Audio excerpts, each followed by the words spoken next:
So the guys in the group all agree, like, nice putt, as a 20-foot putt right to left just kind of snuggles up next to the hole and leaps to a tap-in range. However, as they say that, they hear a loud slap. This player slaps himself and is yelling obscenities in frustration that the putt did not go in. And the guys in the group are kind of looking at each other like, what the heck? Like, that's, a hard putt. Like, what's the deal? But this player is kind of acting like he should have made it. So they didn't think anything about it, but they go to the next hole. And on the tee box, the player is going through his process, and he steps up and hits a shot. Sounds pretty good. Flares out to the left just a little bit and into the rough, and this player slams his club onto the ground, picks up his tee in aggression, and walks over to his bag, kind of slams the club down, and starting to get a little bit fiery. And the guys in the group are like, kind of like, what's going on here? Like, those are pretty good shots. So the round continues on. It's like every single shot, this player is starting to get a little more heated. And now the shots continue to get worse, right? So this player now on the 17th tee box, after like kind of back-to-back bogeys, this player was playing well, but it had started to struggle now as this attitude started to come out. And he hits another drive and kind of does the same thing. This one hooks a little more left now, and you just hear him yell out in frustration. And the guys in the group are still not quite like understanding what's going on here, because this to them looks like a normal round of golf, and he's playing well, but now the wheels are coming off. It's like he's putting on a show, and that's kind of what it looks like. It looks like a show, and it's uncomfortable. Like, nobody really likes to be around this. So now there's like a nervous energy in there, and everybody's uncomfortable, and they're trying to play on their round, and they got this kid in the group who's, just acting like a big baby. So they continue on, they go to the 18th hole, and he just, lips out a putt from probably 20 feet at the end, and, makes a kind of sarcastic gesture, putts it in, and even refuses to shake players in his group's hand, and he just moves on and, just ends the round, and it's like everybody's relieved that they're just done playing with this player. So this is a pretty common occurrence, because this player's frustration is coming from the expectations of what they're expecting to see in that round. And because of the expectations are unrealistic, then we start to see attitude, we start to see tantrums, and then it tanks the round. So in this episode, we're going to go over everything about expectations and what are truly good expectations, what are harmful expectations. That's all coming up right now. Welcome to the Go Low Show, where it's about golf, grit, and your pursuit of greatness. My name is Kyle Olderink, and I am your co-host, along with my man John Weir, mental game coach extraordinaire. And in this podcast, we're going to show you everything that you need to know about how to go low in your golf game. And we're excited to bring you that show right now. Expect anything different? Is it his time? Yes! In your life, have you seen anything like that? Well, here it comes. All right, it's time to go. All right, so John, a huge aspect in terms of performance and in terms of improving as a golfer is how we set expectations. Now, there's three real expectations that we're going to cover in this episode, and that's the expectations you have for yourself. That's the expectations you have for how you play and what's going on during the round. And then there's expectations of your actual training and what you can expect from that. Because players typically will they'll place expectations high in some areas that they shouldn't and low in some areas that they shouldn't. And that's something we really want to make clear for players, is how they should be setting their expectations. What is good, what is not. So, John, why don't you lead us in, and let's really talk about these expectations and what players should be doing. Okay, I think first and foremost, I think it's important that you have a paradigm of what success actually is and progress. And many players go in there with the expectations, whether they're working on their swing or wanting to improve scoring, that their success is going to be in this straight line. And I love seeing this quote that Arnold Palmer had. I grew up right next to Arnold Palmer's hometown and enjoyed a lot of tournaments when I was in Florida at Bay Hill. And there's this great quote that he has plastered everywhere. And it says, "The road to success is always under construction." So it's important to know, like, as you're pursuing things, especially in your training or in your game, to set the appropriate expectations that you're going to hit setbacks and you're going to come across plateaus. And especially if you're a player right now and you're grinding out things and you're working hard on trying to improve an area, but you're seeing slow progress, my suggestion to you is keep working. These kind of tests or these periods in your game are testing your resolve. And so the best course of action oftentimes is to keep plugging along, especially if you're working with a coach. If you guys have a roadmap and things, plug along and keep chipping away and understand that you're going to take a step forward and have a few steps back. And that's the natural process of learning and growth. And then you're going to find, like, as you're learning and as you're progressing like this, there's a germination period for things to click. So if you're in a setback, you're in a plateau period, keep pushing yourself and understand, like, you're going to evolve past this and things are going to click all of a sudden. It's a weird phenomena, but like, it seems like some players are working on areas of their game and they just can't get it all to string together. And next thing you know, they get to the course after a period of time and it clicks and they have one of those breakthrough rounds. Or the same thing sometimes happens in the golf swing. So even during periods of setbacks, or if you're in one of those plateau periods, understand it's going to come and follow up with a big rebound. And you're going to find after that germination period is over, it's going to launch you into a progressive period where you're seeing the results and now you're starting to see it fulfilled out on the golf course. Yeah, that's really good. And it's interesting that you say that because in my experience, most players that they have that breakthrough on the course, they usually break through by a lot. So, like, if someone's working to break 80 for the first time, they usually don't shoot 79. They shoot like 75. Like, they usually crush it. And almost in every case, what happens is they have a feeling of they just let go of the expectations. They weren't out there trying to break 80. They were out there just playing, and it kind of happened. And that's a big deal because what we want to start to understand is these expectations we set for ourselves during rounds, especially, and we have these such crazy elevated expectations, it usually makes us play in a state that doesn't allow peak performance. So a couple examples of that is that, players kind of think golf is going to be perfect, where they're going to hit the fairway every time, they're going to hit the green every time, and it just doesn't make a lot of sense. Like, these expectations are usually higher than even tour professionals. So a couple stats that are really important to understand so you can kind of lift these expectations of yourself.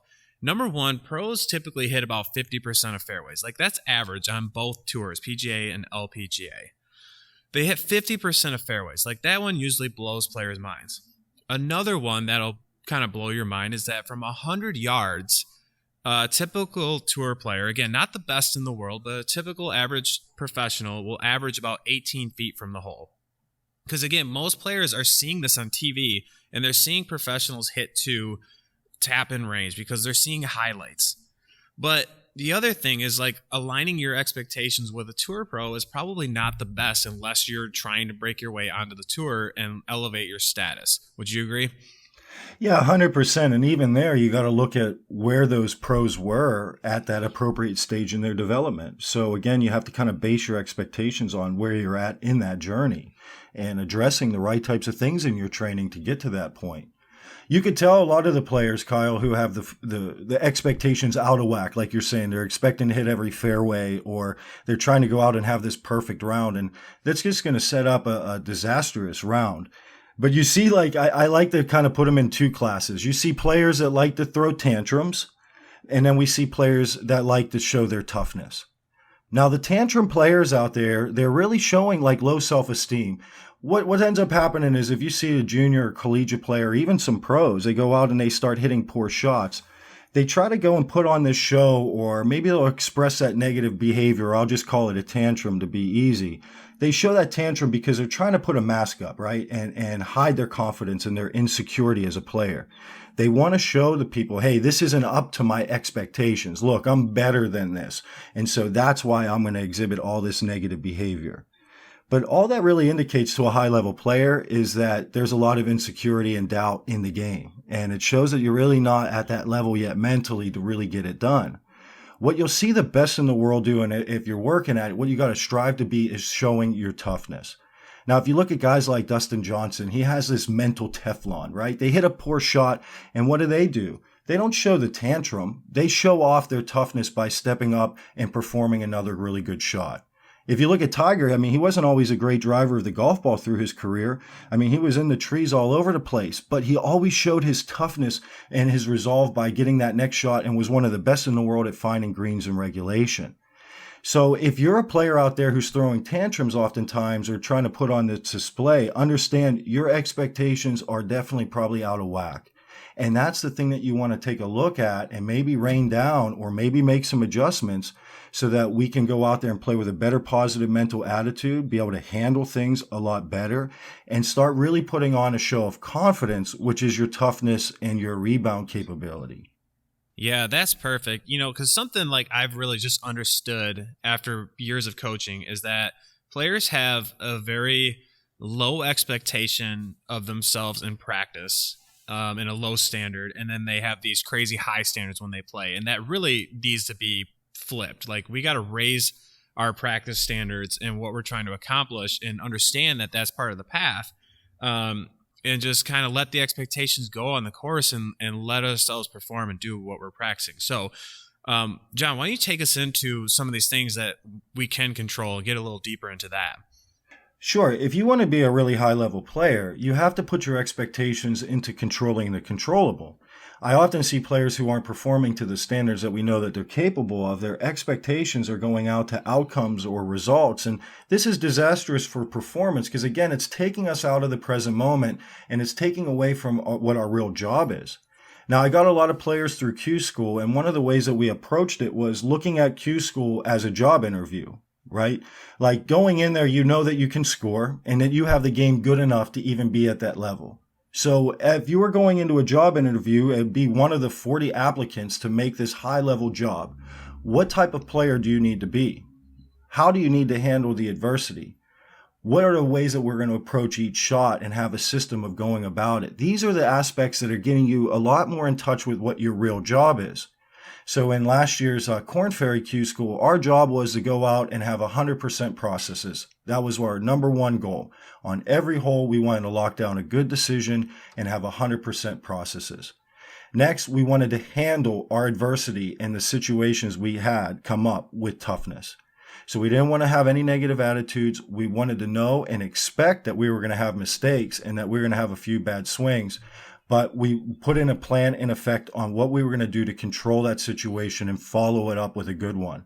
And then we also had plans in place for what our expectations were for handling a bad hole and what our rebound way was.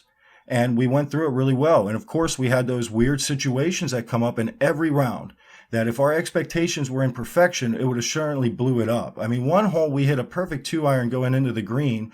Our ball bounces and rolls over the green and comes to rest on an animal bone. Like an animal bone right there. So it's like these situations, like if you're planning for that perfect day or these things, I mean, I could tell you so many stories of just the weird fluky situations that surface, but we were successful in them because we had some plans and we kept our expectations in the things that we were in control of. And if you go out and do those jobs as a player, you're going to find that your score at the end of the day is going to be really, really good. And also keeping those things, like you were saying, in check is your expectations of just our performance. We've learned that 30 feet on the green is sometimes a great shot, and we train for that so that when those situations come up, we're not getting down, we're not getting deflated saying that's a bad shot. We know that's a very good shot in a lot of situations, and we use our training to be able to go and handle those better. And so by bringing the expectations down into appropriate levels and putting them into things we're in control of, you're going to find yourself performing a lot better. Yeah, that's really good points. And that's hilarious because, I mean, as a player, I've had some crazy situations. I've seen crazy situations, so it's funny. I've never heard an animal bone, though, so that's quite interesting. But, so I want to go a little bit deeper, too, on now getting into, like, the expectations of yourself. Because, like I said, I think that, players have way too low of expectations of themselves in practice and how they train. Because your performance on the course is a direct reflection of how you're practicing and training and, the things you choose to think about yourself. So a lot of times players go out and they don't have any measurable goals and they're just, whapping balls and working on their swing. And then they go on the course and they think that they're going to just be magical. One I see all the time, just to be really specific, and this just drives me crazy. I said in a previous episode, but players will just go on a putting green. They'll drop 3 balls from about 15 feet, and then they'll just putt them, and they'll make maybe 1 of 3, but usually it's 0 out of 3. And the truth is like most players don't have 15-foot putts. If you have a 15-foot putt or a 10-foot putt, then you're hitting it better than tour players, because we just discussed that from 100 yards, tour players are 18 feet, or your chipping is really bad. And if, so you can get your chipping a lot better, but typically you're not going to be in that zone, number one. Number two is that even the tour players from 10 feet, they're about 50-50. They make about half of those. So you're sitting here trying to work on such a low percentage part of the game. So that just like drives me crazy. But that's an example of just, I'm not going through my routine. I'm just missing putts and just moving on and not even bothering to worry about that. Like, that's a good example of having low expectations for yourself. Like, you need to be solid in certain areas that I'll cover in just a minute here. But, and then when you play, now they go out there and they're all mad when they miss that 15-footer, or they might even 3-putt it. I mean, have you seen that too?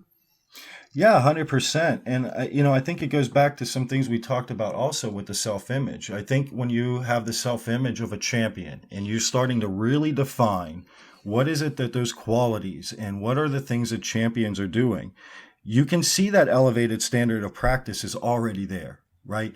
And again, they work smart by having that high standard of practice. Rather than working the 15-footers, it's more advantageous to get really good from 4 feet. If you spent more time there, you would score better. But outside of that, I think like it frames around the self-image. If you believe yourself to be a great champion, you're willing to do the work and have those high standards of performance in the practice. If you want to think like a champion out on the golf course, where it needs to go is to put that expectations into controlling your mental attitude.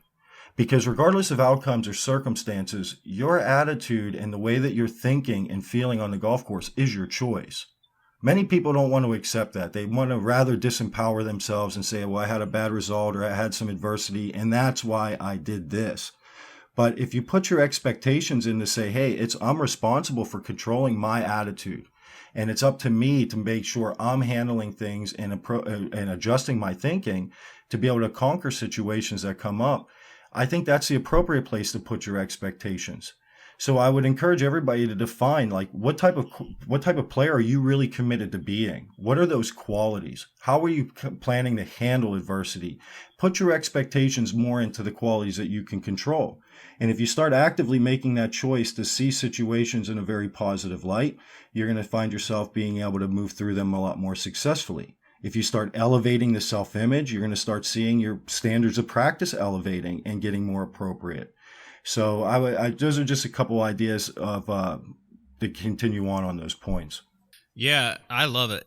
So a close friend of mine that's a really great teacher, his name's Tony Rosario. And I was talking to Tony, and when I first met him, I mean, he's out of Alabama. He's got just a stable of amazing junior players. Like his academy is a hotbed for like the University of Alabama. And now he's got more and more tour players. He's got like 5 or 6 tour players. And I asked him, I said, what do you see different at that tour level versus like your junior level? And he goes, the amount of detail that the tour players put into basically what you're saying is the controllables is so far above everybody else. Like they pay attention to their grip, their ball position, their alignment, and just all of these little things they can control, their contact, their process, how they practice.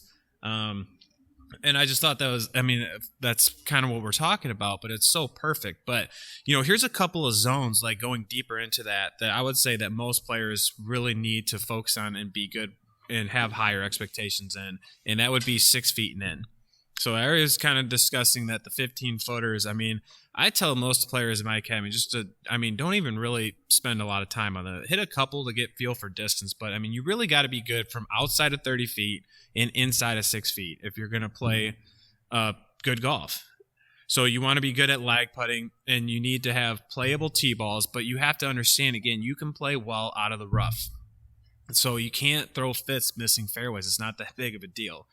And essentially just being able to hit the ball solid will keep your distance control in check. Like those couple things right there can just transform how you perform if you just kind of set the expectation to that and let everything else be what it's going to be. What do you think about that? Yeah, I 100% agree with that, Kyle. And, let me bring in my final closing thoughts on this segment here.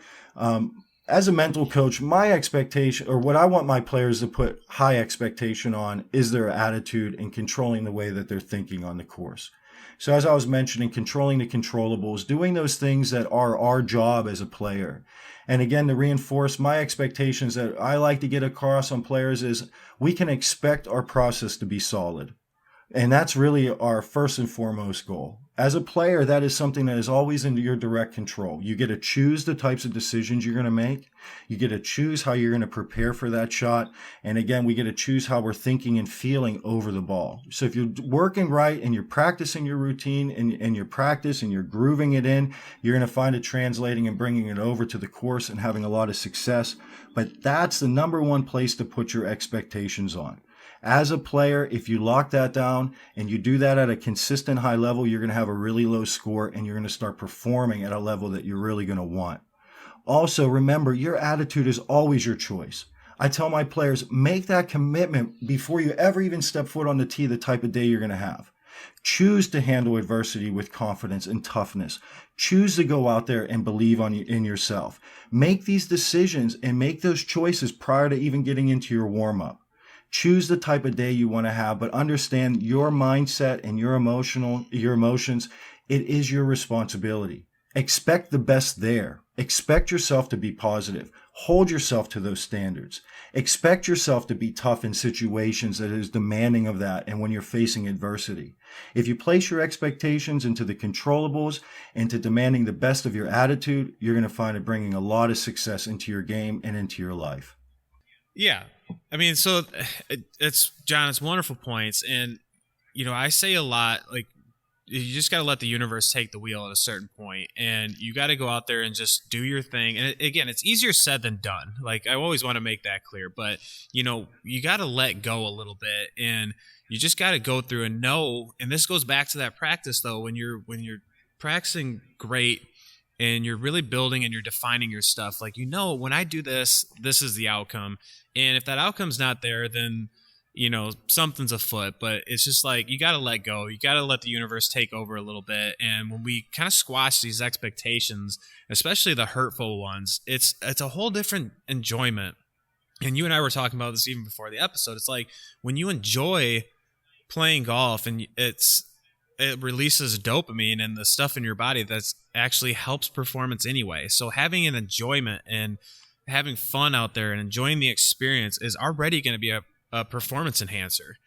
And that's a big deal in my mind, is that enjoyment and being able to be out there and just play.